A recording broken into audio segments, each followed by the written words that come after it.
The White House has dismissed criticisms in Hillary Clinton's election memoir as an attempt to boost sales and a sad end to her political career. The defeated Democratic nominee's book, What Happened, went on sale on Tuesday and pulled no punches in its condemnation of Donald Trump.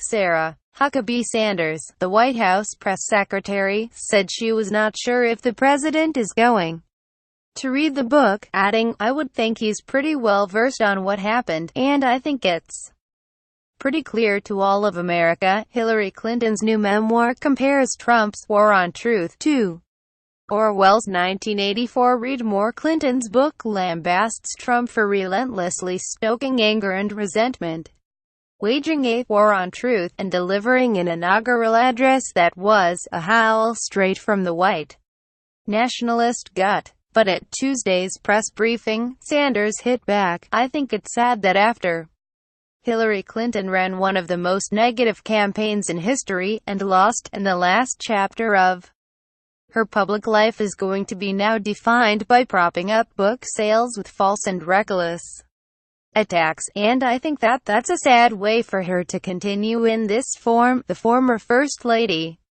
and Secretary of State plans to travel to 15 cities in the US and Canada to promote her book, as well as a trip to the UK, along with her scathing critique of Trump and admission of her own mistakes. She singles out then FBI Director James Comey for her late intervention that tilted the election in Trump's favor. Comey was subsequently fired by Trump in May, a decision that former White House chief strategist Steve Bannon has described as one of the worst mistakes in modern political history. Facebook, Twitter, Pinterest. Sarah Huckabee Sanders during the daily briefing on 12 September. Photograph Jonathan Ernst, Reuters. But on Tuesday, Sanders defended the move and argued that federal prosecutors should consider bringing a case against Comey, whom she said leaked memos to the New York Times and politicized the investigation into Clinton's use of a private email server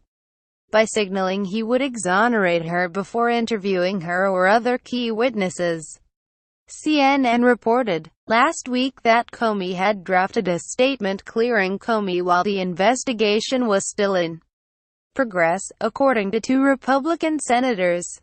"The president is proud of the decision that he made," she insisted. "The president was 100% right in firing James Comey. He knew at the time that it could be bad for him politically, but he also knew he had an obligation to do what was right and do what was right for the American people and certainly the men and women at the FBI. I think there's no secret Comey, by his own self-admission, leaked privileged government information